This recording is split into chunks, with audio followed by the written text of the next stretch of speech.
Hello, everyone, and welcome to Mining the Comments.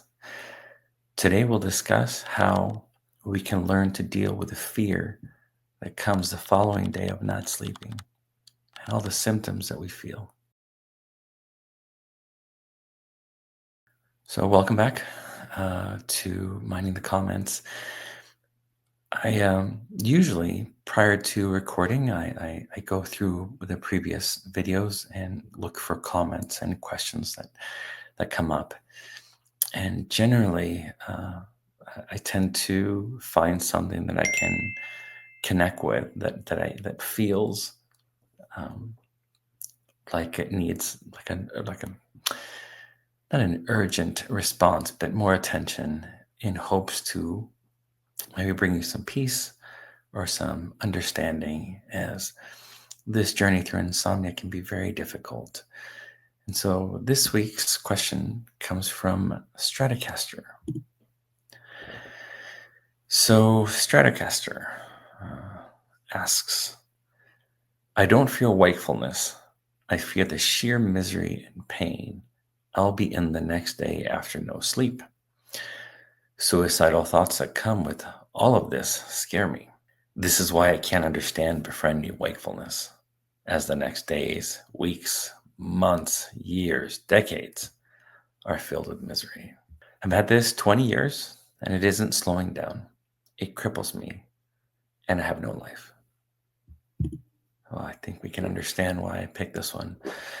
I remember that during the beginning months of my insomnia, I struggled deeply as I was convinced that this was some kind of an illness, something. I had no idea that it was insomnia. I just knew that I wasn't sleeping. And I was losing weight very quickly. And the sheer fear was almost impossible to explain or to measure. It was just literally the worst experience of my life, and it kept going. And so I can certainly relate to Stratocaster here as he discussed the suicidal thoughts that come are incredibly frightening. But what if we looked at these thoughts as information? What if we looked at this information? I said, Stratocaster, these thoughts are just signs that are letting me know that you're struggling deeply, that you're frustrated, you feel like there's no escape, there's no way out, and that you're just in a tremendous amount of physical or mental or psychological pain.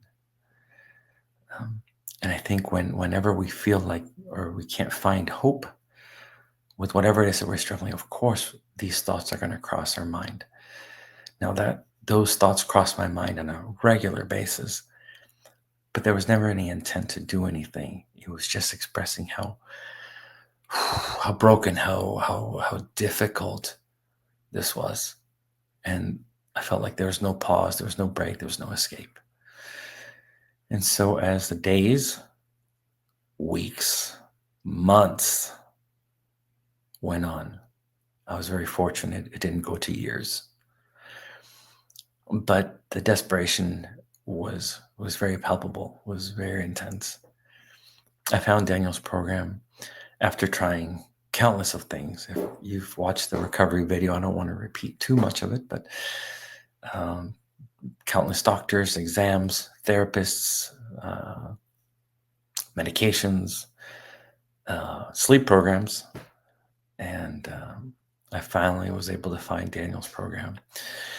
And what I think I found so helpful was it made so much sense and resonated with me tremendously.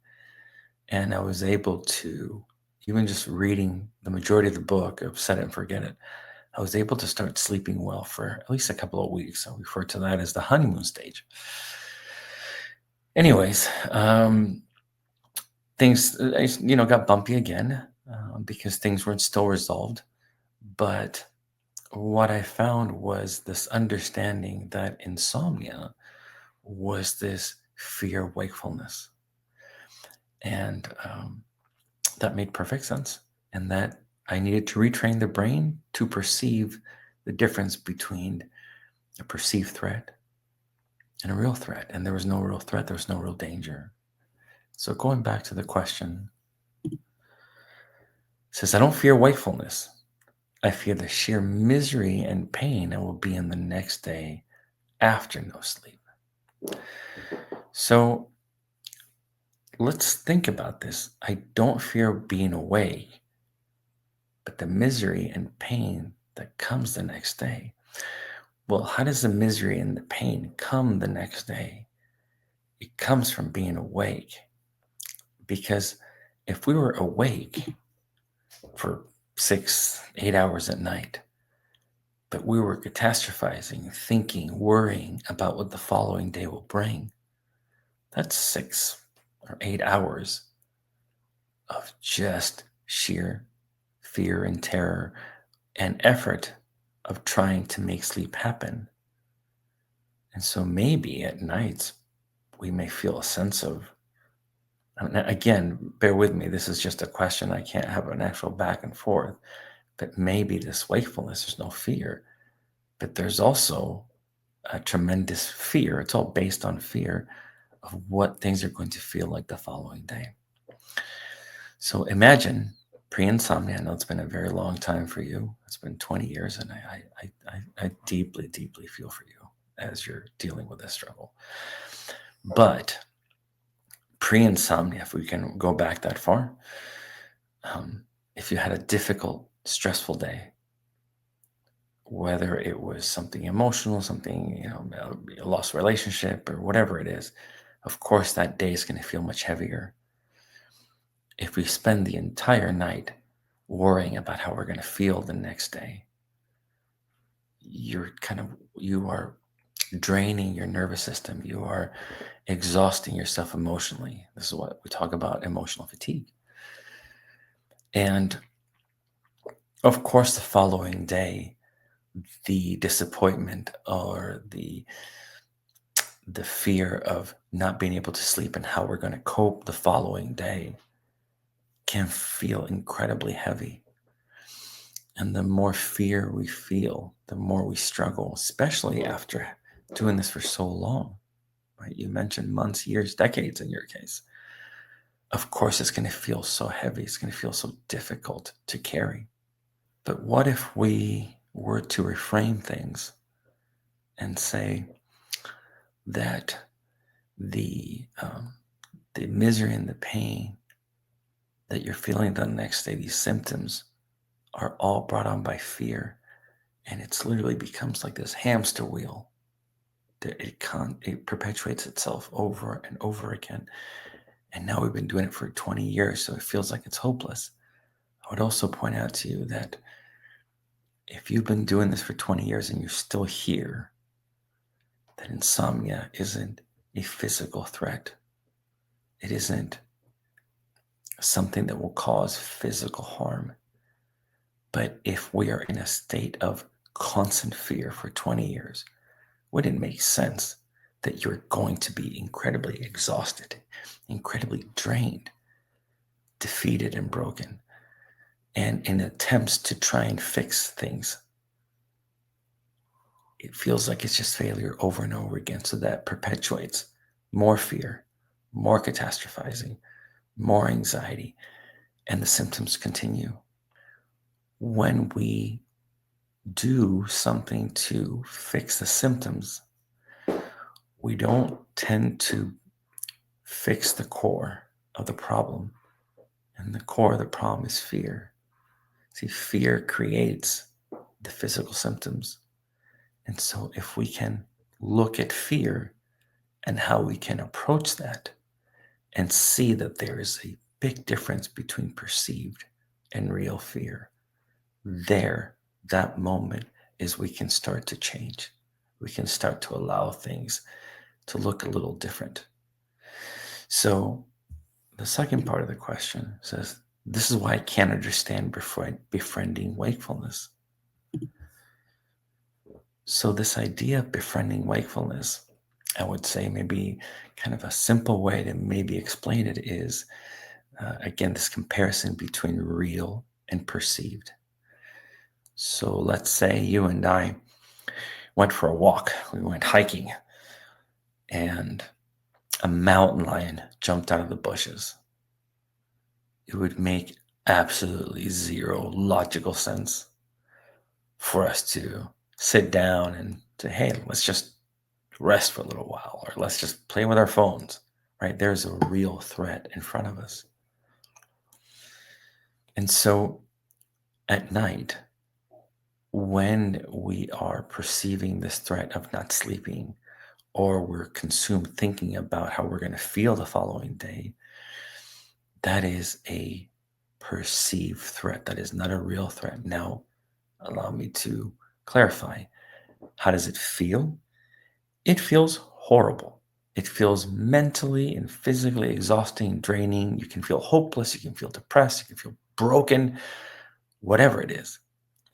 And you can also recognize that you are still safe. There is no bear, there's no lion, there's no monster, there's no physical danger or threat.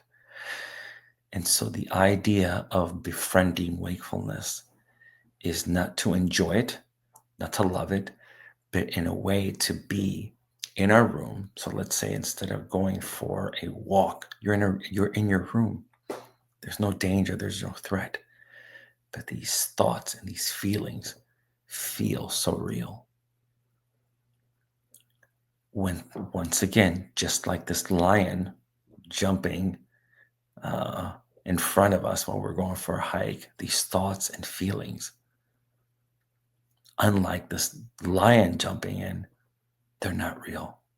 There's no real threat. And the more we believe that these thoughts and feelings are a real danger, are a real threat, they become a real threat. The more we think about something being real, the brain gathers information to reinforce this evidence. Oh my goodness, look, it's been going on for decades. I'm exhausted, I'm broken, I have no way out. Because we're perceiving all this as a danger or a threat. So what if we realize after 20 years, we're still here? May not feel great, but we can look back and say, look at the evidence that it's been 20 years of feeling and perceiving when there is no danger. This isn't easy by any means, but what I started to do, and I'm not necessarily recommending what I'm doing, but just to give you an example, what I did is to prove that this feeling exhausted was not a danger or a threat, was I filled my schedule, completely filled it with work and with recreational things. And to top it all off, I thought it'd be a great idea at the age of 50, 51 to start taking kickboxing at night. I don't know if it was like a 7:30 p.m. or 8 p.m. So I'd get up, I'd wake up, I don't know, I would make candles, or I was take guitar lessons, which is doing a bunch of nonsense to stay busy. And then I'd go to work and I'd work all day till 6:30. I'd come home, I'd eat something light, right? And then I'd get in a car and I would drive myself to take these private classes. Why private classes? Because I knew if I joined a group, I'd be the guy hiding in the corner trying to give it like 30%. So the reason why I took these private classes is because it was one-on-one with this guy. And this guy, the way he trained me, it was like, I don't know, like I was training for a fight or something. And it wasn't, there's zero interest in any of that. But it was such an intense class. And so in doing that day after day after day, how did I feel? Horrible. I have to confess that as a grown man, most of the time I would cry on my way over there, and then I would cry on my way back because it felt so miserable. But at nights, even though I was completely exhausted, I would sit there on the couch talking to my family before everybody went to bed. I would just fall asleep and wake up, and then I'd be up all night. How did it feel? It felt horrible. But as I continued to do this, I realized that all this exhaustion, all these feelings, all this misery and pain, I was taking it with me, and I was going to show it.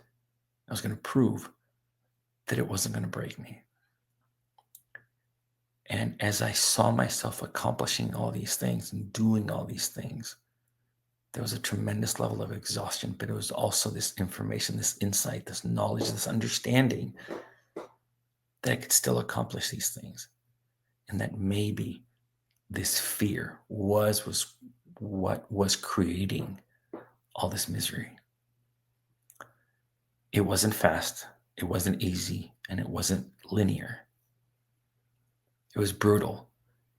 But I realized that if it was fear, the only way to get past it was to go through it. And so as I continued to face these things and bring these feelings, these physical pains, these emotional fatigue with me, the nights and the days started feeling lighter. Not light, lighter. And so what I would say is, even though you've struggled for over 2 decades, and I deeply feel for you, that the moment we start to reframe, the moment we start to make changes, because we have new information now, things will start to soften. Not in a linear fashion, but they will start to soften. And once that starts, now we start to gather and gain evidence. And we continue to move in this direction. So I highly encourage you to continue to stay here. Check out either Daniel's books or BedTyme app or immunity program, or whatever it is that you need to find support and direction on how to do this.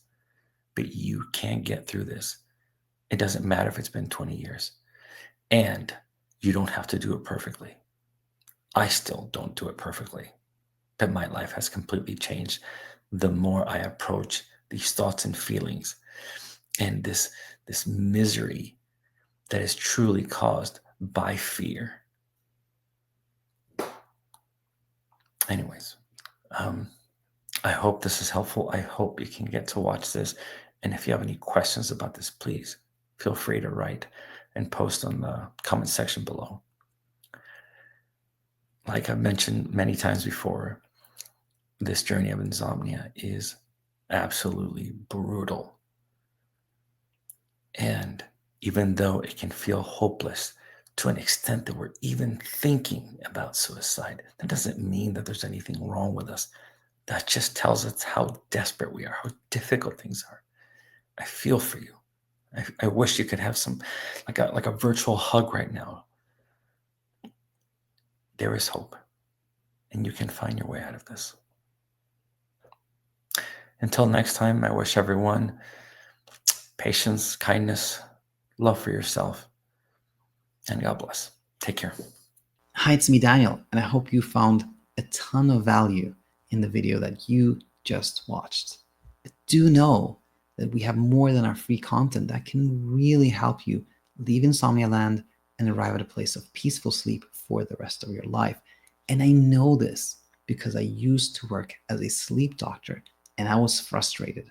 I used to see patients in clinic, offer education and support, and then I have my patient follow up in 3 weeks, 4 weeks, 2 weeks at best.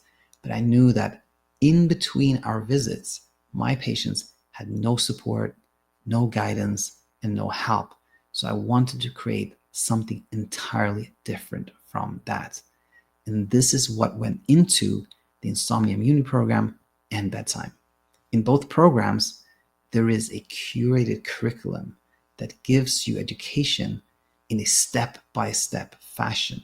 And there's also a coach that can answer your questions on an ongoing basis. And this was exactly what I wish I had when I was a sleep doctor. And now it's available for you. You can explore more on our website, thesleepcoachschool.com. And if you decide to join, then we can't wait to see you on the other side.